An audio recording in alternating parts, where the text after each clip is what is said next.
আজকে আমার মেয়ের জন্মদিন।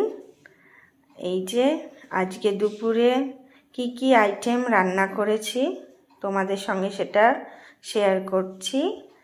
আজকে এই যে করেছি শাহি পোলাও করেছি। আমি পুরোপুরি নিজের মতো করেই করেছি শাহি পোলাও। তার সঙ্গে এই যে 5 রকম ভাজা দিতে হয়, যেহেতু বাঙালিদের এটা নিয়ম। 5 রকম ভাজা আছে, অল্প অল্প বলে একসঙ্গেই ভেজে নিয়েছি 5 রকমের। আর এই যে আছে মাংস, চিকেন করেছি। আর কিভাবে করেছি চিকেনের এই রেসিপিটা সেটা তোমরা অবশ্যই পাবে, ভিডিওটা আমি দেব। আর এই যে পায়েস করেছি।